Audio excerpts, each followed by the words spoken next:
नमः। विश्वम्भराय गौराय चैतन्य महात्मने सचिपुत्र मित्राय श्री लक्ष्मी साय नमो नमः। श्री कृष्ण चैतन्य प्रभु नित्यानंद श्री अद्वैत गदाधर शिवासरि गौर भक्तवृंद। सब लोग बोलिए हरे कृष्णा कृष्ण कृष्ण हरे हरे, हरे राम राम राम हरे हरे, हरे कृष्णा कृष्ण कृष्ण हरे हरे, हरे राम राम राम हरे हरे। सबसे पहले मध्य गुरुपाद पद्म निथिलेल प्रश्नपाद अष्टोत्तर शतति दंड भक्ति वेदांत नारायण गोस्वामी शिला गुरु जी का चरणों अनंत कोटि दंडवत प्रणाम। उनका ऐति कृपा प्रार्थना करता हूँ।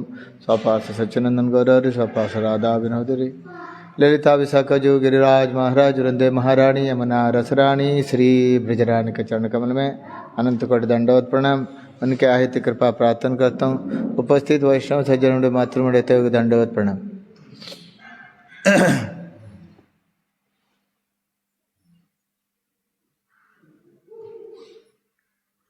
ಕನ್ನಡದವ್ರು ಎಷ್ಟು ಜನ ಇದ್ರು? ಕೈ ಎತ್ತಿ.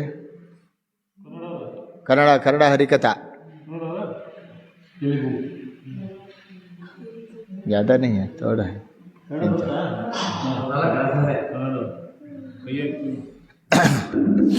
योगा अभी 10 मिनट में कन्नड़ में बोलेंगे, फिर बाद में देखते हैं। श्री चैतन्य महाप्रभु ಹುಟ್ಟಿರ್ತಕ್ಕಂಥ ಗೌರಿ ಪೂರ್ಣಿಮೆ ಮಹೋತ್ಸವ ಮಂಗಳವಾರ ದಿವಸ ಬರ್ತಾ ಇದೆ. ಹೋಲಿ ಹುಣ್ಣಿಮೆ ಅಂತ ಕರೀತಾರೆ. ಅದು ಅತ್ಯಂತ ಪವಿತ್ರವಾಗಿರ್ತಕ್ಕಂಥ ದಿವಸ. ಸಾಮಾನ್ಯವಾಗಿ ಜನಗಳು ಭೌತಿಕದಲ್ಲಿ ಏನು ಮಾಡ್ತಾರೆ ಅಂದರೆ, ಹೋಲಿ ದಿವಸ ಹೋಲಿಕಾ ಅವಳಿಗೆ ಅದನ್ನು ಸುಡ್ತಾರೆ, ಒಂದು ಗೊಂಬೆ ಥರ ಮಾಡಿಬಿಟ್ಟು ಸುಡ್ತಾರೆ. ಆಮೇಲೆ ಶಿವ ಕಾಮದೇವನಿಗೆ ಸುಟ್ಟಿದ್ದ ದಿವಸ ಕಾಮದಹನ. ಈ ರೀತಿಲಿ ಚೈತನ್ಯ ಮಹಾಪ್ರಭು ಹುಟ್ಟಿದ ದಿವಸ ನಾವು ದೇವಸ್ಥಾನಕ್ಕೆ ಬಂದು ಶ್ರೀ ಚೈತನ್ಯ ಮಹಾಪ್ರಭುಗಳ ಶ್ರೀ ವಿಗ್ರಹ ದರ್ಶನ ಮಾಡಬೇಕು. ಅವ್ರಿಗೆ ಅಭಿಷೇಕ ಆಗುತ್ತೆ. ಸಂಜೆ 6 ಗಂಟೆಯಿಂದ ಅಭಿಷೇಕ ಆಗುತ್ತೆ. ಚೈತನ್ಯ ಮಹಾಪ್ರಭುಗಳಿಗೆ ಪಂಚಾಮೃತ ಅಭಿಷೇಕ, ಪುಷ್ಪಾಭಿಷೇಕ ಇದೆಲ್ಲ ಭಾಳ ಸುಂದರವಾಗಿ ಇಲ್ಲಿ ನಾವು ಮಾಡ್ತೀವಿ. ಅದರಲ್ಲೆಲ್ಲ ನೀವೆಲ್ಲ ಭಾಗವಹಿಸಬೇಕು. ಚೈತನ್ಯ ಮಹಾಪ್ರಭುಗಳ ಉತ್ಸವದಲ್ಲಿ ಭಾಗವಹಿಸಿದ್ರೆ ನಮಗೇನು ಸಿಗತ್ತೆ? ಇವಾಗ ಶ್ರೀಕೃಷ್ಣ ಜನ್ಮಾಷ್ಟಮಿಗೆ ಬಗ್ಗೆ ಎಲ್ಲರೂ ಗೊತ್ತಿರುತ್ತೆ, ಅದಕ್ಕೆಲ್ಲ ಬಂದಿರ್ತಾರೆ. ಅದೇ ಥರ ರಾಧಾಷ್ಟಮಿ ಇದೆ, ನರಸಿಂಹ ಚತುರ್ದಶಿ ಬರುತ್ತೆ, ಜ್ಯೇಷ್ಠ ಮಾಸದಲ್ಲಿ ರಾಮನವಮಿ ಬರುತ್ತೆ, ಚೈತ್ರ ಮಾಸದಲ್ಲಿ ನವಮಿ, ಶುಕ್ಲ ಪಕ್ಷದ ನವಮಿಯಲ್ಲಿ ರಾಮನವಮಿ ಬರುತ್ತೆ. ಈ ಥರ ಅನೇಕ ಭಗವಂತನ ಅವತಾರಗಳಲ್ಲಿ ಅತ್ಯಂತ ಶ್ರೇಷ್ಠವಾಗಿರ್ತಕ್ಕಂಥ ಮೂಲ ಅವತಾರಿ ಯಾರಿಂದ ಎಲ್ಲ ಅವತಾರಗಳು ಬರುತ್ತೋ ಆ ಅವತಾರಿ ಸ್ವಯಂ ಶ್ರೀಕೃಷ್ಣನೇ ಶ್ರೀ ಚೈತನ್ಯ ಮಹಾಪ್ರಭುಗಳ ರೂಪದಲ್ಲಿ ಇದ್ದಾರೆ. ಸ್ವಯಂ ರಾಧಾಕೃಷ್ಣನೇ ಶ್ರೀ ಚೈತನ್ಯ ಮಹಾಪ್ರಭುಗಳ ರೂಪದಲ್ಲಿ ಕಲಿಯುಗದಲ್ಲಿ 534 ವರ್ಷದ ಹಿಂದೆ ಅವರು ಶ್ರೀ ನವದೀಪ ಧಾಮದಲ್ಲಿ ಬಂದಿದ್ದರು. ಶ್ರೀ ಚೈತನ್ಯ ಮಹಾಪ್ರಭುಗಳು. ಸುಮಾರು ಜನಗಳು ನವದೀಪದ ಬಗ್ಗೆ ಇನ್ನೂ ಕೇಳಿರೋದಿಲ್ಲ. ಯಾಕೆಂದರೆ ಯಾರು ಕಲಿಯುಗದಲ್ಲಿ ಹರಿನಾಮ ಸಂಕೀರ್ತನೆ ಮಾಡಬೇಕೋ ಅವರು ಶ್ರೀ ಚೈತನ್ಯ ಮಹಾಪ್ರಭುಗಳ ಬಗ್ಗೆ ಶ್ರವಣ ಮಾಡಲೇಬೇಕು. ಯಾಕೆಂದರೆ ಕಲಿಯುಗದಲ್ಲಿ ಧ್ಯಾನ ಮಾಡಲಿಕ್ಕೆ ಆಗೋದಿಲ್ಲ, ಅಥವಾ ಯಜ್ಞ ಯಾಗಗಳನ್ನು ಸರಿಯಾಗಿ ಮಾಡೋಕ್ಕಾಗೋದಿಲ್ಲ, ಭಗವಂತನ ಪೂಜೆಯನ್ನು ಸರಿಯಾಗಿ ನಾವು ಮಾಡೋಕ್ಕಾಗೋದಿಲ್ಲ. ಕಲಿಯುಗದಲ್ಲಿ ನಾವು ಸುಲಭವಾಗಿ ಭಕ್ತಿಯನ್ನು ಪಡಿಬೇಕು, ಭಗವಂತನ ಕೃಪೆ ನಾವು ಪಡಿಬೇಕು ಅಂದರೆ ನಾವು ಹರಿನಾಮ ಸಂಕೀರ್ತನೆ ಮಾಡಬೇಕು. ಕಲೋತದ್ ಹರಿಕೀರ್ತನಂ. ಇವಾಗ ಸುಮಾರು ಜನ ಗಂಗಾಸಾಗರ್ ಹೋಗಬೇಕು ಅಂತ ಹೇಳ್ತಾರೆ. ಗಂಗಾಸಾಗರ್ ಏಕ್ ಬಾರ್, ಗಂಗಾ ಸ್ನಾನ ಬಾರ್ ಗಂಗಾಸಾಗರ್ ಏಕ್ ಬಾರ್ ಅಂತ ಹೇಳ್ತಾರೆ. ಅಂದರೆ ಗಂಗಾ ಸ್ನಾನವನ್ನು ಗಂಗೆ ನದಿಯಲ್ಲಿ ಯಾವಾಗಲೂ ಸ್ನಾನ ಮಾಡಬೇಕು. ಕರ್ನಾಟಕದಲ್ಲಿ ತುಂಗಾ ನದಿ ಇದೆ, ತುಂಗಾ ನದಿ ನೀರು ಕುಡಿಬೇಕು ಅಂಥೇಳಿ ಗಂಗಾ ನದಿಯಲ್ಲಿ ಸ್ನಾನ ಮಾಡಬೇಕು ಅಂತ ಹೇಳ್ತಾರೆ. ಗಂಗಾ ನದಿಯಲ್ಲಿ ಸ್ನಾನ ಮಾಡಿದ್ರೆ ಎಲ್ಲ ಥರ ಪಾಪಗಳಿಂದ ಮುಕ್ತರಾಗ್ತಾರೆ, ಭಗವಂತನ ಭಕ್ತಿ ಸಿಗತ್ತೆ ಅಲ್ವಾ. ಗಂಗಾಸಾಗರದಲ್ಲಿ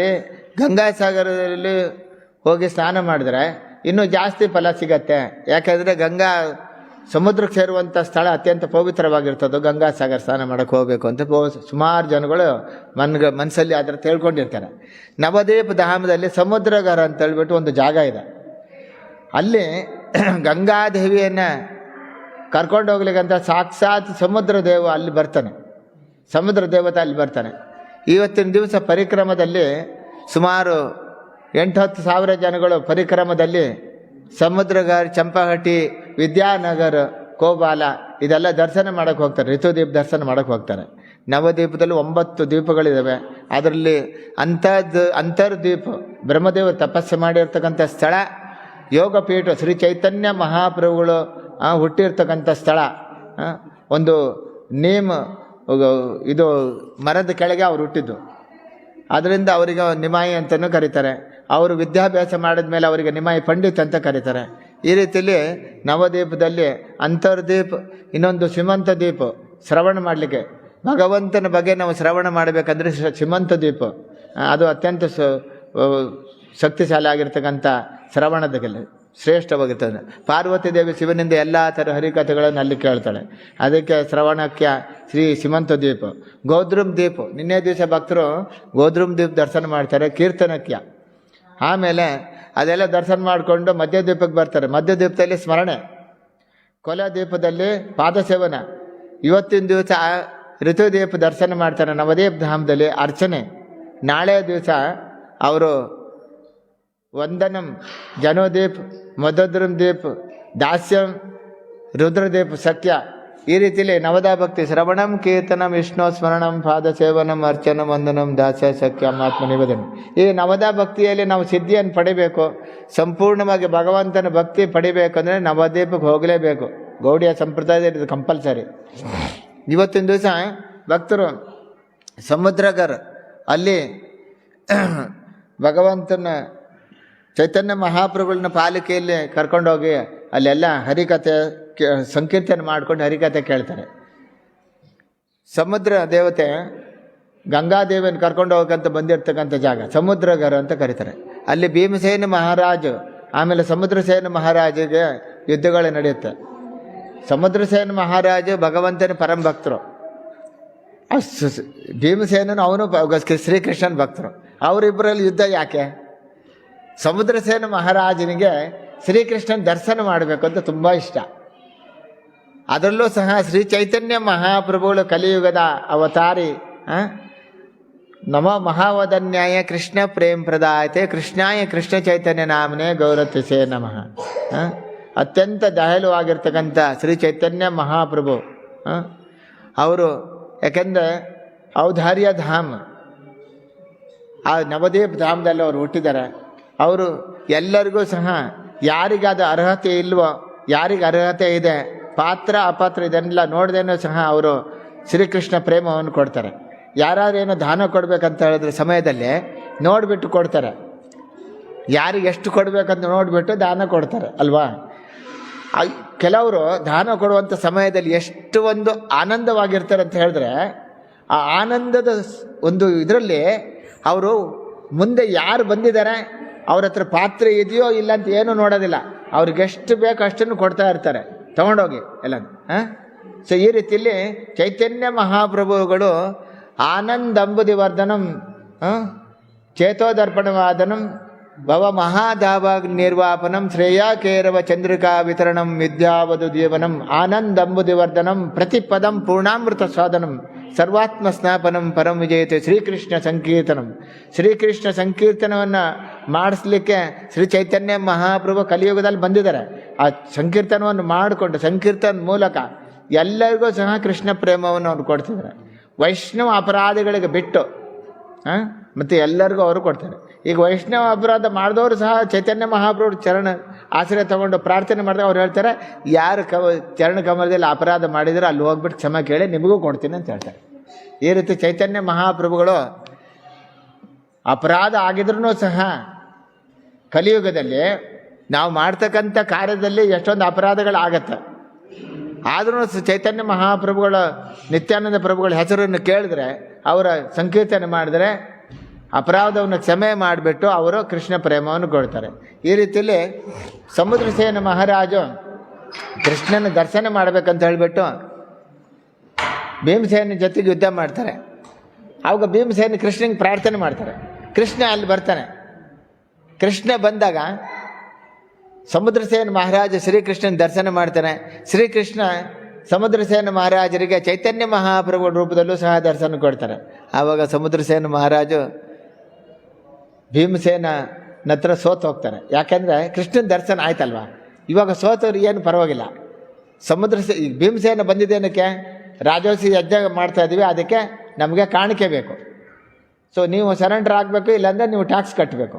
ಅದಕ್ಕೆ ಸಮುದ್ರ ಸೇನೆ ಮಹಾರಾಜರು ಹೇಳ್ತಾರೆ, ನನಗೆ ಕೃಷ್ಣ ದರ್ಶನ ಮಾಡೋದು ಇಂಪಾರ್ಟೆಂಟು, ಟ್ಯಾಕ್ಸ್ ಕೊಡೋದು ಅದೆಲ್ಲ ಇಂಪಾರ್ಟೆಂಟ್ ಇಲ್ಲ. ಅದಕ್ಕೆ ಅವ್ರು ಹೇಳ್ತಾರೆ, ಕೃಷ್ಣ ದರ್ಶನ ಮಾಡೋದಕ್ಕೋಸ್ಕರ ನಾನು ನಿನ್ನ ಜೊತೆಗೆ ಯುದ್ಧ ಮಾಡಿದ್ದೀನಿ. ಇವಾಗ ಕೃಷ್ಣನ ದರ್ಶನ ಆಯಿತು, ಆಮೇಲೆ ಅವರು ಎಷ್ಟು ಬೇಕು ಅದನ್ನು ಕೊಟ್ಬಿಟ್ಟು ಅವನಿಗೆ ವಾಪಸ್ ಕಳಿಸ್ತಾರೆ. ಭೀಮಸೇನೆ ಅಂತ ತಿಳ್ಕೊಂಡಿರ್ತಾರೆ, ನಾನು ಸಮುದ್ರ ಸೇನೆ ಮಹಾರಾಜನ ಸೋಲಿಸಿದ್ದೀನಿ ಅಂತ ಹೇಳಿ. ಅದು ಸೋಲಿಸಿಲ್ಲ, ಅಲ್ಲಿ ಕೃಷ್ಣ ದರ್ಶನದಿಂದ ಅದು ಅವರಿಗೆ ಆನಂದ ಸಿಗುತ್ತೆ. ಈ ರೀತಿಯಲ್ಲಿ ಸಮುದ್ರಗಾರನ್ನು ದರ್ಶನ ಮಾಡಿಕೊಂಡು ಜನಗಳು ಅನೇಕ ಸಾವಿರಾರು ಜನ ಭಕ್ತರು ಚಂಪಹಾಟಿ ಬರ್ತಾರೆ. ಚಂಪಹಾಟಿಯಲ್ಲಿ ಶ್ರೀ ಗೌರ ಗದಾಧರ ದೇವಸ್ಥಾನ ಇದೆ. ಜಯದೇವ್ ಗೋಸ್ವಾಮಿಗಳು ಭಜನೆ ಮಾಡಿರ್ತಕ್ಕಂಥ ಸ್ಥಳ ಅದು. ಅಲ್ಲಿ ಚಂಪಹಾಟಿ ಚಂಪಕಲತಾ ಸಖಿಯವರು ಚಂಪದ ಹೂವಿನಿಂದ ರಾಧಾಕೃಷ್ಣ ಅವರಿಗೆ ಸುಂದರವಾಗಿರ್ತಕ್ಕಂಥ ಹಾರವನ್ನು ಮಾಡಿ ಅವರು ರಾಧಾಕೃಷ್ಣ ಅವರಿಗೆ ಆಗ್ತಾಯಿದ್ರು. ಈ ರೀತಿಯಲ್ಲಿ ಚಂಪಹಾಟಿಯಲ್ಲಿ ಜಯದೇವ್ ಗೋಸ್ವಾಮಿಯವರು ಅನೇಕ ವರ್ಷ ಭಜನೆ ಮಾಡಿಬಿಟ್ಟು ಗೀತಾ ಗೋವಿಂದಂಥ ಗ್ರಂಥಗಳನ್ನು ಬರೀತಾರೆ. ಈ ರೀತಿಯಲ್ಲಿ ಚಂಪಹಾಟಿ ದರ್ಶನ ಮಾಡಿಕೊಂಡು ಭಕ್ತರು ಅಲ್ಲಿಂದ ಇದಕ್ಕೆ ಹೋಗ್ತಾರೆ, ವಿದ್ಯಾನಗರ, ಆಮೇಲೆ ರಾಧಾಕುಂಡು, ಕೋಬಾಲ ಅಂತ ಹೇಳಿಬಿಟ್ಟು. ಯಾವ ಥರ ಬೃಂದಾವನದಲ್ಲಿ ರಾಧಾಕುಂಡ್, ಶ್ಯಾಮಕುಂಡ್, ಗಿರಿ ಗೋವರ್ಧನ್ ಇದೆಯೋ ಅದೇ ಥರ ನವದೇವ ಧಾಮದಲ್ಲೂ ಸಹ ರಾಧಾಕುಂಡ್, ಶ್ಯಾಮಕುಂಡ್, ಗಿರಿ ಗೋವರ್ಧನ್ ಇದೆ. ವಿದ್ಯಾನಗರದಲ್ಲಿ ಶ್ರೀ ಚೈತನ್ಯ ಮಹಾಪ್ರಭುಗಳು ಗಂಗಾದಾಸ್ ಪಂಡಿತ್ ಅವ್ರ ಹತ್ರದಿಂದ ವಿದ್ಯೆಯನ್ನು ಕಲಿತಾರೆ. ಸಂದೀಪನಿ ಮುನಿ ಅವರೇ ಗಂಗಾದಾಸ್ ಪಂಡಿತ್ ರೂಪದಲ್ಲಿ ಬಂದಿರ್ತಾರೆ. ಚೈತನ್ಯ ಮಹಾಪ್ರಭುಗಳು ಅವ್ರ ಹತ್ರ ವಿದ್ಯಾಭ್ಯಾಸವನ್ನು ಮಾಡ್ತಾರೆ. ಅದು ಹೇಳ್ತಾರೆ, ಶ್ರೀಲ ಭಕ್ತಿವಿನೋದ್ ಠಾಕೂರ್ ಒಂದು ಕೀರ್ತನೆಯನ್ನು ಬರೆದಿದ್ದಾರೆ. ವಿದ್ಯೆರ ವಿಲಾಸೆ ಕಥಾಯಿನು ಕಾಲ ಪರಮ ಸಾಹಸೆ ಅಮಿ ತುಮಾರ ಚರಣ ನಾ ಭಜುನು ಕಬು ಏಕನು ಶರಣ ತುಮಿ. ವಿದ್ಯಾಭ್ಯಾಸವನ್ನು ಪಡೆಯಬೇಕು. ಆ ವಿದ್ಯೆಯನ್ನು ಕಲಿತ್ಬಿಟ್ಟು ಇಡೀ ದೇಶವನ್ನು ಸುತ್ತಬಿಟ್ಟು ಹಣ ಸಂಪಾದನೆ ಮಾಡಬೇಕು ಅಂತೇಳ್ಬಿಟ್ಟು ಎಷ್ಟೋ ಜನಗಳು ವಿದ್ಯಾಭ್ಯಾಸ ಮಾಡ್ತಾರೆ. ಆ ವಿದ್ಯಾಭ್ಯಾಸ ಪಡ್ಕೊಂಡು ಹಣ ಸಂಪಾದನೆ ಮಾಡ್ತಾರೆ. ಆದರೆ ಭಗವಂತನ ಭಜನೆ ಮಾಡಿಲ್ಲ, ಭಗವಂತನ ಶರಣಗತರಾಗಿಲ್ಲ. ಪಡಿತೆ ಬೆರಸ ಬಡಿಲೋ ಜನೇ ಗತಿ ಘಾವ ಮನಿ ಶೈ ಆಸವ ವಿಫಲ ಸೈ ಜ್ಞಾನ ದುರ್ಬಲ ಸೈ ಜ್ಞಾನ ಅಜ್ಞಾನ ಜಾನಿ. ಎಷ್ಟು ಒಂದು ವಿದ್ಯಾಭ್ಯಾಸ ಪಡೆದಿದ್ರೂ ಸಹ ನಾವು ಯಾರು ಆತ್ಮ ಭಗವಂತನ ವಿಭಿನ್ನ ಅಂಶ ಅಂತ ತಿಳ್ಕೊಂಡು ನಾವು ಭಗವಂತನ ನಿತ್ಯ ದಾಸರು ಅಂತ ತಿಳ್ಕೊಂಡು ಭಜನೆ ಮಾಡೋದು ಬಿಟ್ಕೊಂಡು ಯಾವಾಗಲೂ ಜನ್ಮೇಶ್ವರಿ ಶ್ರುತಶ್ರೀ ಇದರಲ್ಲೇ ಈ ಒಂದು ಅಹಂಕಾರದ ನಾನು ಮತ್ತು ನಮ್ಮದು ಅಂತ ಹೇಳ್ಬಿಟ್ಟು ನಾನು ನನ್ನದೊಂದು ಈ ಒಂದು ಅಹಂಕಾರದಿಂದ ಆ ವಿದ್ಯೆಯಿಂದ ಅವರು ಭಗವಂತನನ್ನೇ ಮರ್ತಿರ್ತಾರೆ. ಅದೇ ಹೇಳ್ತಾರೆ, ಈ ವಿದ್ಯಾಭ್ಯಾಸ ಭಗವಂತನ ಜ್ಞಾನವನ್ನು ಬಿಟ್ಟು ಆಧ್ಯಾತ್ಮಿಕ ದಿವ್ಯ ಜ್ಞಾನವನ್ನು ಬಿಟ್ಟು ಏನೊಂದು ಈ ಪ್ರಪಂಚದಲ್ಲಿ ವಿದ್ಯೆ, ಅದಕ್ಕೆ ಜಡ ವಿದ್ಯೆ ಅಂತ ಕರೀತಾರೆ. ಜಡ ವಿದ್ಯೆ ಮಾಯೇರು ವೈಭವ ತುಮಾರ ಭಜನೆ ಬಾಧ.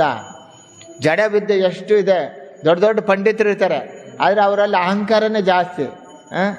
ಅವರು ಎಲ್ಲರೂ ತಮಗೆ ಒಂದು ಒಳ್ಳೆಯ ರೀತಿಯಲ್ಲಿ ಅವ್ರಿಗೆ ಗೌರವಿಸಲಿ ಅಂತ ಹೇಳ್ಬಿಟ್ಟು ಆ ಒಂದು ಭಾವನೆಯಿಂದ ಅವರು ಪಾಠ ಪ್ರವಚನನೂ ಮಾಡ್ತಾರೆ ಎಷ್ಟೋ ಜನಗಳು. ಆಮೇಲೆ ಈ ರೀತಿಯಲ್ಲಿ ವಿದ್ಯೆದ ತಮ್ಮ ಇದನ್ನು ತೋರಿಸ್ತಾರೆ ಎಲ್ಲರಿಗೂ. ಅದೊಂದು ಅಹಂಕಾರ. ಅದಕ್ಕೆ ಹೇಳ್ತಾರೆ, ಜಡವಿದ್ದ ಜತ ಮಾಯರ ವೈಭವ ತುಮಾರ ಭಜನೆ ಬಾಧ. ಭಗವಂತನ ಭಜನೆ ಮಾಡಬೇಕಂದ್ರೆ ಅದರಲ್ಲಿ ಜಡವಿದ್ಯೆ ಎಲ್ಲ ಥರದಲ್ಲೂ ಅದಕ್ಕೆ ತೊಂದರೆ ಕೊಡುತ್ತೆ ಅಂತ ಹೇಳ್ಬಿಟ್ಟು. ಮೋಹ ಜನಮೇ ಅನಿತ್ಯ ಸಂಸಾರೇ ಜೀವೇಕೆ ಕರೆಯ ಗದ. ಬರೇ ಜಡ ವಿದ್ಯೆಯನ್ನು ಹಿಡ್ಕೊಂಡು ಭಗವಂತನ ಭಜನೆ ಮಾಡಿಲ್ಲ ಅಂತ ಹೇಳಿದ್ರೆ ಅವನು ಕತ್ತೆಗೆ ಸಮಾನ ಅಂತ ಹೇಳ್ತಾರೆ. ಅನಿತ್ಯ ಸಂಸಾರದಲ್ಲಿ ನಿತ್ಯ ಅಂತ ತಿಳ್ಕೊಂಡು ಅದರಲ್ಲಿದ್ದರೆ ಈ ಶರೀರನೇ ನಿತ್ಯ ಇಲ್ಲ. ಆ ಶರೀರದಲ್ಲಿ ಸಿಗ್ತಕ್ಕಂಥ ಶರೀರ ಸಂಬಂಧಿ ವಸ್ತು, ಮನೆ, ಸಂಸಾರ, ಈ ದೇಶ, ಕಾಲ, ಇದು ಏನಿದೆ ಎಲ್ಲ ಅನಿತ್ಯವಾಗಿರ್ತಕ್ಕಂಥದ್ದು. ಅದನ್ನೇ ನಾವು ನಿತ್ಯ ಅಂತ ತಿಳ್ಕೊಂಡು ಶರೀರಕ್ಕೋಸ್ಕರನೇ ಯಾವಾಗಲೂ ನಾವು ಕೆಲಸ ಮಾಡ್ಕೊಂಡಿದ್ರೆ, ಪರಿಶ್ರಮ ಮಾಡ್ಕೊಂಡಿದ್ರೆ ಅದು ಏನಾಗುತ್ತೆ ಅಂತ. ಅದಕ್ಕೆ ಅದು ಕತ್ತೆ ಥರ ದುಡಿತಾರೆ. ಕತ್ತೆ ಮೇಲೆ ಅನೇಕ ವಸ್ತ್ರಗಳನ್ನು ತೊಗೊಂಡೋಗ್ಬಿಟ್ಟು ಅಗಸರು ಅದನ್ನು ತೊಳಿಲಿಕ್ಕೆ ನದಿ ಹತ್ರ ತೊಗೊಂಡೋಗ್ತಾರೆ. ನದಿ ಅಥವಾ ಕೊಳ ಸರೋವರದ ಹತ್ರ ತೊಗೊಂಡೋಗ್ತಾರೆ. ಆ ಕತ್ತೆಗೆ ಒಂದು ಬಟ್ಟೆನೂ ಕೊಡಲ್ಲ. ಅದೇ ಥರ ಕತ್ತೆ ಮೇಲೆ ಅನೇಕ ಸಾಮಾನನ್ನು ಇಟ್ಕೊಂಡು ಒಂದು ಕಡೆಯಿಂದ ಇನ್ನೊಂದು ಕಡೆಗೆ ಸಾಗಿಸ್ತಾರೆ. ಸಕ್ಕರೆ, ಬೆಲ್ಲ, ಗೋಧಿ, ಅಕ್ಕಿ, ಬೇಳೆ, ಸಾರು, ತರಕಾರಿ ಎಲ್ಲ ತೊಗೊಂಡು ಹೋಗ್ತಾರೆ ಕತ್ತೆ ಮೇಲೆ ಇಟ್ಕೊಂಡು. ಆದರೆ ಅಡುಗೆ ಮಾಡಿದ್ಮೇಲೆ ಕತ್ತೆಗೆ ಒಂದಿಷ್ಟೂ ಕೊಡೋದಿಲ್ಲ, ಬರೀ ಒಣಗಿರ್ತಕ್ಕಂಥ ಹುಲ್ಲು ಮಾತ್ರ ಕೊಡ್ತಾರೆ.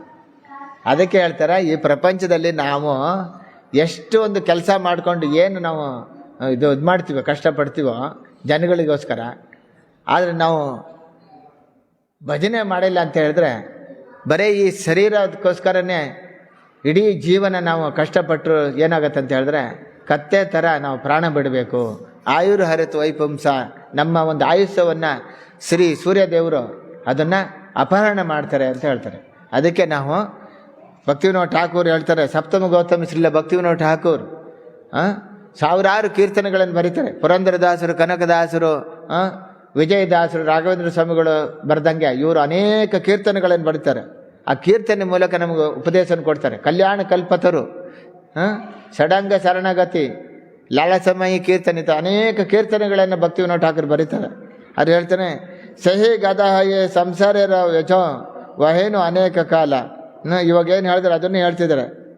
ಏನು ಸಿಗಲ್ಲ ಅವ್ರಿಗೆ, ಕತ್ತೆ ಥರ ದುಡಿತಾರೆ. ಜೀವನ ಜತನ ಹೈಲ ಕಾನ್ ಸಹಿ ವಿದ್ಯ ಅವಿದ್ಯ ಭೇಲ, ಅವಿದ್ಯಾರ ಜ್ವಾಲ ಗಟಿಲ ವಿಷಾಮ್ ಸಹಿ ವಿದ್ಯ ಹೈಲ ಸ್ಯಾಲ್. ಆ ವಿದ್ಯೆನೇ ಅವರಿಗೆ ಅನೇಕ ರೂಪದಲ್ಲಿ ಅವರಿಗೆ ಕಷ್ಟ ಕೊಡ್ತಾ ಇದೆ. ತುಮಾರ ಚರಣ ವಿನಾ ಕಿಚು ಧನ ಸಂಸಾರ ನಾ ಆಚಾರ, ಬಕತಿ ವಿನೋದ ಜಡವಿದ್ದ ಚಡಿ ತುಯಾಪದೆ ಕರೆ ಸಾರ್.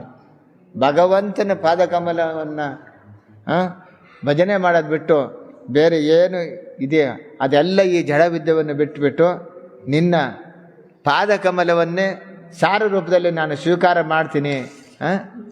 ಅದಕ್ಕೆ ಹೇಳ್ತಾರೆ, ಜೀವೇರು ಸ್ವರೂಪ ಕೃಷ್ಣರು ನಿತ್ಯದ, ನಾವು ಭಗವಂತನ ನಿತ್ಯ ದಾಸರು. ಈ ಒಂದು ಭಾವನೆಯಿಂದ ನಾವು ಭಗವಂತನ ಭಜನೆ ಮಾಡಬೇಕು ಅಂತ ಹೇಳ್ತಾರೆ. ಈ ರೀತಿಯಲ್ಲಿ ಇವತ್ತಿನ ದಿವಸ ಋತು ದೀಪದಲ್ಲಿ ಭಕ್ತರೆಲ್ಲ ನವದೀಪ ಧಾಮ್ ದರ್ಶನ ಮಾಡ್ತಾರೆ. ಈ ರೀತಿಯಲ್ಲಿ ಶ್ರೀ ಚೈತನ್ಯ ಮಹಾಪ್ರಭುಗಳು ಸಂಕೀರ್ತನೆಯನ್ನು ಮಾಡ್ತಾರೆ. ಚೈತನ್ಯ ಮಹಾಪ್ರಭುಗಳು ಅವರು ಹುಟ್ಟಿದ ದಿವಸನೇ ಹರೇ ಕೃಷ್ಣ ಮಹಾಮಂತ್ರವನ್ನು ಎಲ್ಲರ ಹತ್ರ ಹರಿನಾಮ ಸಂಕೀರ್ತನೆ ಮಾಡಿಸ್ತಾರೆ. ಚೈತನ್ಯ ಮಹಾಪ್ರಭುಗಳು ಹುಟ್ಟುವಂಥ ಸಮಯದಲ್ಲಿ ಚಂದ್ರಗ್ರಹಣ ಇರುತ್ತೆ, ಸಂಜೆ ಚಂದ್ರಗ್ರಹಣ ಇರುತ್ತೆ. ಪೂರ್ಣಿಮಾ ದಿವಸ, ನಾಡಿದ್ದು ಪೂರ್ಣಿಮಾ, ಫಾಲ್ಗುಣ ಪೂರ್ಣಿಮಾ, ಅತ್ಯಂತ ಪವಿತ್ರವಾಗಿರ್ತಕ್ಕಂಥ ದಿವಸ. ಅವತ್ತಿನ ದಿವಸ ಸಂಜೆ ಚೈತನ್ಯ ಮಹಾಪ್ರಭುಗಳು ಹುಟ್ಟುತ್ತಾರೆ. ಸಂಧ್ಯಾ ಸಮಯದಲ್ಲಿ ಅವರು ಹುಟ್ಟೋದು. ನರಸಿಂಹ ಚತುರ್ದಶಿ ದಿವಸ ನರಸಿಂಹದೇವರು ಸಹ ಸಂಜೆ ಹುಡ್ತಾರೆ. ಅದೇ ಥರ ಶ್ರೀ ಚೈತನ್ಯ ಮಹಾಪ್ರಭುಗಳು ಸಂಧ್ಯಾ ಕಾಲದಲ್ಲಿ ಅವರು ಹುಡ್ತಾರೆ.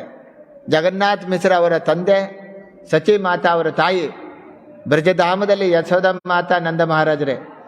ಈ ರೀತಿಯಲ್ಲಿ ಚೈತನ್ಯ ಮಹಾಪ್ರಭು ಹುಟ್ಟುವಂಥ ಸಮಯದಲ್ಲಿ ಅವರು ಹರಿನಾಮ ಸಂಕೀರ್ತನೆ ಮಾಡಿಸ್ತಾರೆ. ಯಾವ ಥರ ಅಂತ ಹೇಳಿದ್ರೆ, ಆ ಟೈಮಲ್ಲಿ ಚಂದ್ರಗ್ರಹಣ ಇರುತ್ತೆ.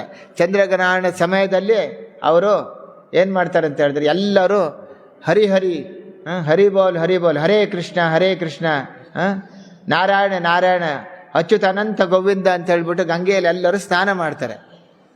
ಭಕ್ತರನ್ನು ಸ್ನಾನ ಮಾಡ್ತಾರೆ, ಅಭಕ್ತರನ್ನು ಸ್ನಾನ ಮಾಡ್ತಾರೆ. ಕೆಲವರು ಯವನರು ಯಾರು ಒಂದು ಸನಾತನ ಧರ್ಮವನ್ನು ಅನುಸರಿಸೋದಿಲ್ಲ, ಅವರು ಸಹ ಸನಾತನ ಧರ್ಮದವರಿಗೆ ಎಲ್ಲ ಒಂದು ಹೀಯಾಳಿಸ್ತಾ ತಮಾಷೆ ಮಾಡಿಕೊಂಡು ಅವರು ಸಹ ಹರಿ ಹೆಸರು ಹೇಳ್ಕೊಂಡು ಗಂಗೆ ಸ್ನಾನ ಮಾಡ್ತಾರೆ. ಅಂಥ ಸಮಯದಲ್ಲಿ ಚೈತನ್ಯ ಮಹಾಪ್ರಭು ಹುಟ್ಟಿದ್ದಾರೆ. ಚೈತನ್ಯ ಮಹಾಪ್ರಭು ಚಿಕ್ಕ ಮಗು ಆಗಿರುವಾಗ ಅವ್ರು ಅಳ್ತಾರೆ, ಬೇಕಂತಲೇ ಅವಾಗ ಅಳ್ತಾ ಇರ್ತಾರೆ. ಯಾರು ಏನು ಕೊಟ್ಟರು ಸುಮ್ಮನೆ ಇರಲ್ಲ. ಅದು ಯಾವಾಗ ಹರಿ ಬೋಲ್ ಹರೇ ಕೃಷ್ಣ ಕೃಷ್ಣ ಕೃಷ್ಣ ಹರೇ ಹರೇ, ಹರೇ ರಾಮ್ ರಾಮ್ ರಾಮ್ ಹರೇ ಹರೇ, ಯಾರು ಇವಾಗ ಈ ತೀರ ಸಂಕೀರ್ತನೆ ಮಾಡ್ತಾರೆ ಆ ಸಮಯದಲ್ಲಿ ಚೈತನ್ಯ ಮಹಾಪ್ರಭು ನಗಕ್ಕೆ ಶುರು ಮಾಡ್ತಾರೆ.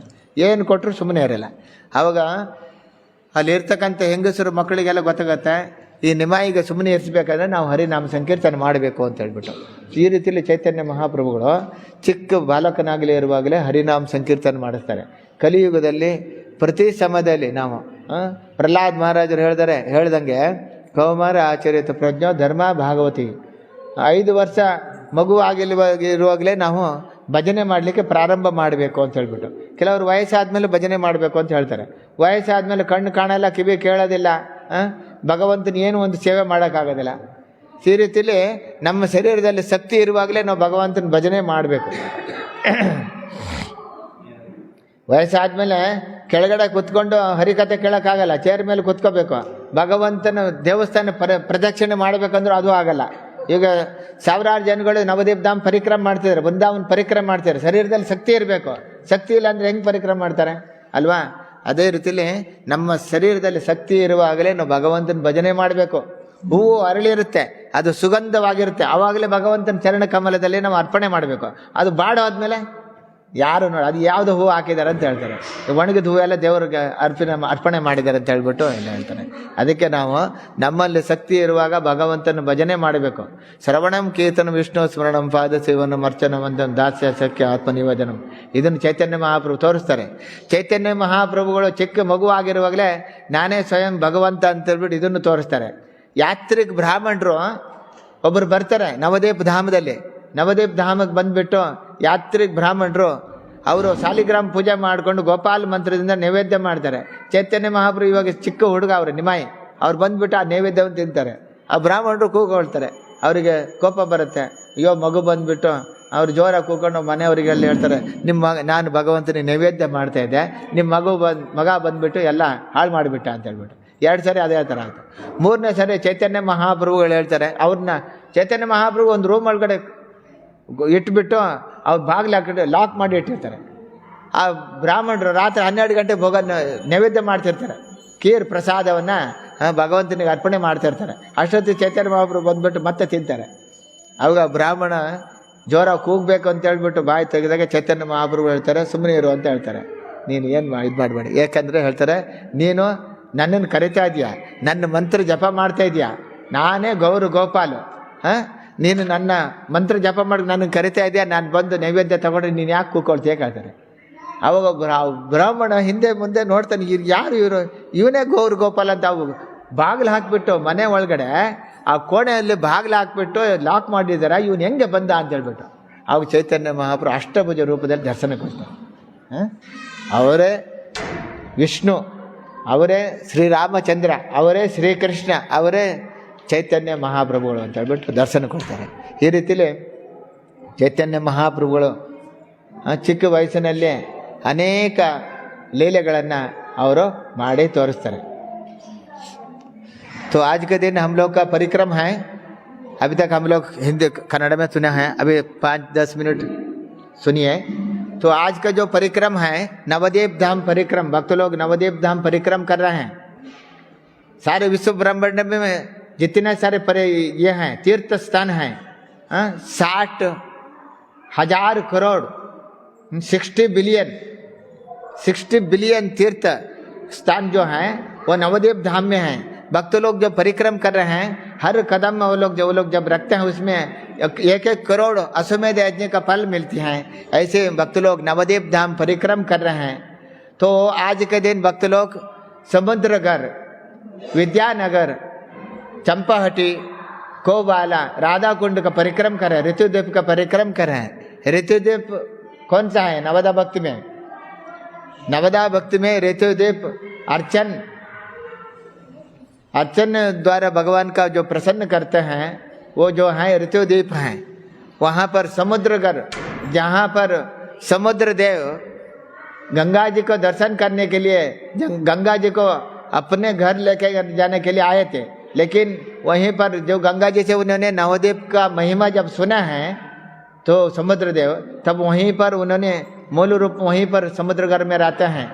गंगा जी भी मूल रूप में नवदीप में रहती हैं, अंश रूप में गंगा सागर चले जाती हैं गंगा देवी. सभी नदियों में जो मूल है गंगा देवी हैं. ऐसे सभी नदी यहाँ जो है समुद्र राज का पत्नियाँ हैं, इसलिए गंगा जी को लेके जाने के लिए समुद्र देव वहाँ पर आते हैं. लेकिन गंगा जी कहती हैं यानी गौर धाम है, आप ही यहाँ पर भजन कीजिए. तो समुद्र देव वहाँ पर भजन करते हैं गंगा जी के साथ. यह है समुद्रगढ़. समुद्रसेन महाराज बहुत साल तक वहाँ पर अपने राज्यभार किया है.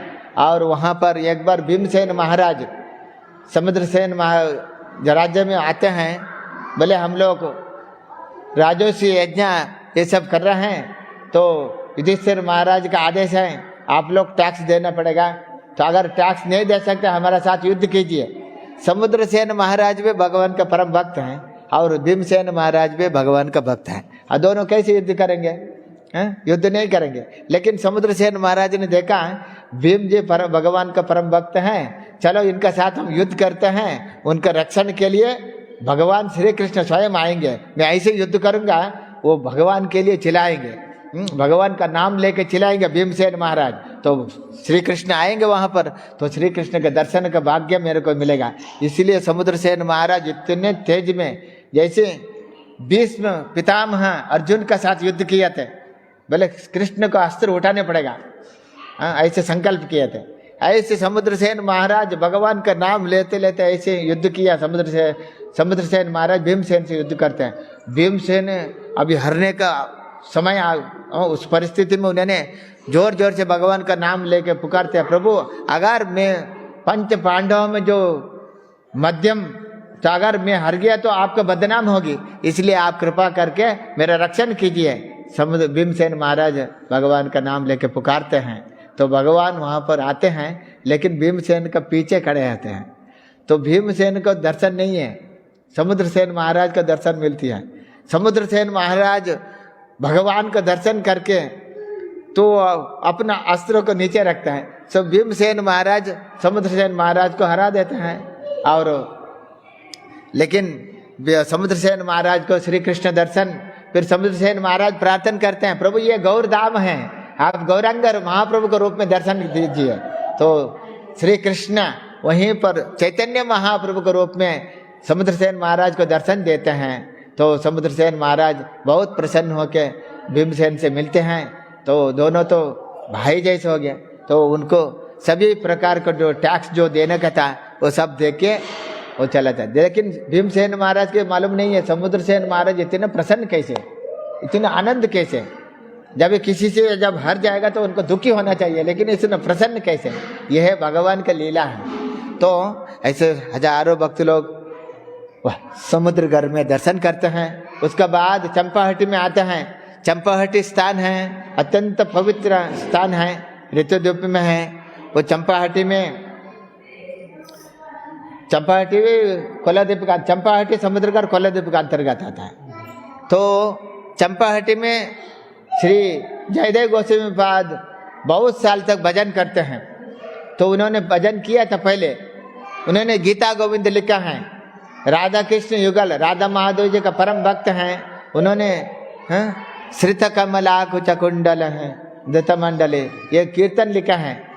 जय जय राधे कृष्ण गोविंद गोपाल नंद दुलाल यशोद दुलाल, जय जय देव हरे, जय जय देव हरे, गीत गोविंद उन्होंने लिखा है।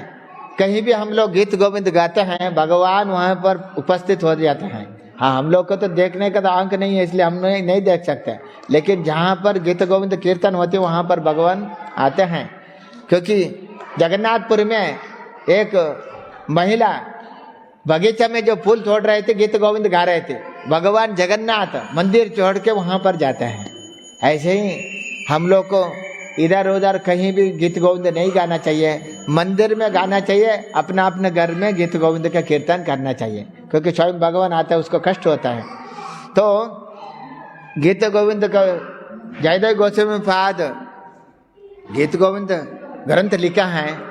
उन्होंने भगवान का वासंती रास का दर्शन किया, तो फिर वहाँ पर देख वासंती राशि में भगवान श्री राधा जी को प्रणाम करते हैं। राधा जी मान करती हैं। उस मान लीले में भगवान राधा जी के चरण कमल में प्रणाम करके प्रार्थना करते हैं, स्मर गरल कंडनम मम शिरसि मंडनम देहि पद पल्लव उदारम। जयदेव गोस्वामी ने देखा ये कैसे हैं, स्वयं भगवान अपने शक्ति को कैसे प्रणाम करेंगे, ये नहीं हो सकता। इसलिए उन्होंने देखा ये गीता गोविंद में लिखना है नहीं लिखना है, सोच के उन्होंने बोला अभी तो पता ही नहीं है, इसको लिखने से अपराध हो सकता है। इसलिए उन्होंने पद्मावती को, उनका धर्मपत्नी पद्मावती को बोले अब मैं गंगा स्नान करके आता हूँ। तो गंगा स्नान करने के लिए जयदेव गोस्वामी जाते हैं। उसी समय में श्री कृष्ण जयदेव गोस्वामी के रूप में आके, जयदेव गोस्वामी जो जिस लोक को लिखने को भूल गया था, वो लिखना ही नहीं चाहता था, उसको उन्होंने स्वर्ण अक्षर में लिखा है, स्मर गरल कंडनम मम शिरसि पल्लवम देहि पाद पल्लव उदारम, इस श्लोक स्वयं श्री कृष्ण लिखे। और उसके बाद पद्मावती से कहते हैं मेरे को भूख लग रहा है, कुछ ये दे दो, प्रसाद पाना चाहता हूँ। तो जयदेव गोस्वामी राधा माधव जी का जो महाप्रसाद है, कृष्ण अभी जयदेव गोस्वामी के रूप में है, उनको खिलाती हैं। तो उसके बाद जयदेव गोस्वामी के रूप में कृष्ण का दर्शन तो किया है वो, लेकिन उनको मालूम नहीं है स्वयं भगवान है। तो वो जब भगवान का जयदेव गोस्वामी का प्रसाद पाने के बाद ये प्रसाद पाती हैं, उन्होंने जब प्रसाद पाने के लिए बैठी हैं, अभी ये जो ग्रास उन्होंने उठाया है मुख में डालना चाहते थे, उससे स्वयं जयदेव गोस्वामी वहाँ पर आते हैं। वो जयदेव गोस्वामी कहते हैं आपको आज इतना जल्दी भूख कैसे, भूख लगी इतना जल्दी? तो आप रोज तो मेरे को प्रसाद खिला के प्रसाद पाती हैं, आज इतना जल्दी क्यों? तो उन्होंने बोला आप तो आए थे, आप तो आया हैं, और आपने तो श्लोक जो भूल गया तो श्लोक का आपने लिखा है, और उसके बाद ये आपका महाप्रसाद है। जयदेव गोस्वामी कहते हैं मैंने गंगा स्नान करके अभी आ रहा हूँ, कपड़ा गीले हैं। तो फिर वो कौन आया था? तो बोले तो अंदर जाके देखते हैं भगवान नहीं है वहाँ पर। तब जयदेव गोस्वामी बोले ये तो कुछ भगवान का विशेष लीला है। तो उन्होंने उस ग्रंथ को खोला, उसमें देखा स्वर्ण अक्षर में लिखा है, उस श्लोक को उन्होंने लिखा है। तब उन्होंने रोने लगे, पद्मावती को प्रणाम करके कहते हैं जयदेव गोस्वामी आप बहुत भाग्यवती हैं, साध्वी शिरोमणि हैं, साक्षात भगवान आपका हाथ में प्रसाद स्वीकार किया है, आपने दर्शन किया है। तो उस महाप्रसाद महाप्रसाद दोनों मिलकर पाते हैं। ऐसे जयदेव गोस्वामी पाद रासलीला वसंत रास का ऊपर वो कीर्तन सब लिखे हैं बहुत सुंदर रूप से। ये सब कथा श्रवण करते हैं भक्त लोग चंपाहटी में। उसके बाद विद्यानगर ऋतुद्वीप में राधा कुंड कोबाल का दर्शन करते हैं भक्त लोग। ये है ऋतुद्वीप का अंतर्गत विद्यानगर और कोबाला आते हैं, राधा कुंड अभिन्न राधा कुंड श्याम कुंड वहाँ पर है। तो विद्यानगर में कहते हैं जड़ विद्या जितने प्रमाण में जड़ विद्या को प्राप्त करते हैं भक्त लोग, जो लोग जिस साधारण लोग कर्मी लोग ज्ञान प्राप्त करने के लिए इस प्रपंच में वो लोग जो जड़ विद्या जो प्राप्त करते हैं, लेकिन इस जड़ विद्या का विद्या क्यों चाहिए? भगवान का भजन करने के लिए विद्या चाहिए। अगर भगवान का भजन नहीं करेंगे फिर जितने प्रमाण में विद्या प्राप्त कर रहे हैं वो जड़ विद्या से कोई फायदा नहीं है। शरीर के लिए शरीर और शरीर का साथ वो जो विद्या समाप्त होती है। इसलिए विद्यानगर में श्री चैतन्य महाप्रभु गंगादास पंडित से उन्होंने आध्यात्मिक दिव्य विद्या को प्राप्त करते हैं, और उसमें संपूर्ण रूप से भगवान का भजन कैसे करना है इसके बारे में वहाँ पर भक्त लोग कथा सुनते हैं।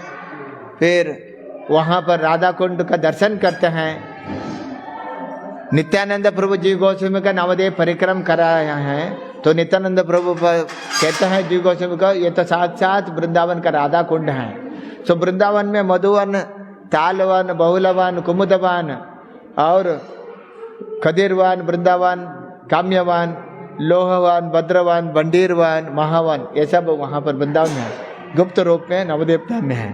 तो आज के दिन समुद्रगढ़ जो है बहुलवन, कुमुदवन है, राधा कुंड जहाँ पर है वृंदावन का अंतर्गत वहाँ पर बहुलवन, कुमुदवन, आज के दिन वो भी दर्शन करते हैं भक्त लोग।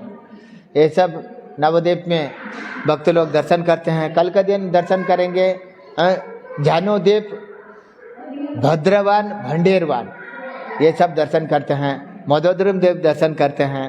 और उसके बाद जो रुद्रदेव वो लोग ऑलरेडी दर्शन किए हैं, कुछ लोग कल दर्शन करेंगे। इसी भाव से नवद्वीप परिक्रम करते हैं, जो नवद्वीप भक्ति का जो प्रदान करते हैं। ऐसे नवद्वीप भक्ति में जो सर्व सिद्धि वस्तु सिद्धि प्राप्त करने के लिए नवद्वीप परिक्रम करना बहुत ही जरूर है। जो लोग इस साल नहीं गए हैं, कहीं ना कभी आप लोग सभी लोग जो लोग दर्शन नहीं किए नवद्वीप धाम, उस नवद्वीप धाम का दर्शन करना है। श्री चैतन्य महाप्रभु नित्यानंद प्रभु का कृपा प्राप्त करना है। हरे कृष्णा। परसों गौर पूर्णिमा महोत्सव है, सभी लोग गौर पूर्णिमा महोत्सव में आना है। तो हम लोग उस दिन विशेष रूप में तो मंदिर का डेकोरेशन करेंगे, भगवान का नया कपड़ा, नए वस्त्र आभूषण पहनेंगे और विशेष रूप में उस दिन शाम को अभिषेक होगी भगवान का, छप्पन भोग लगेगा। ये सब विशेष कार्यक्रम उस दिन सारा दिन चैतन्य चरितामृत और चैतन्य भागवत का पाठ होगी और चैतन्य महाप्रभु का कीर्तन होगी। तो उस दिन उपवास है, हम लोग सब उपवास रहेंगे शाम तक। उसका बाद एकादशी फिष्ट प्रसादम रहेगा। अभी भगवान का आरती होगी, उसके बाद भगवान का महाप्रसाद होगा। हरे कृष्णा। पंचाकल्पतरुभ्यश्च कृपा सिंधुभ्येव च पतितानां पावनेभ्यो वैष्णवेभ्यो नमो।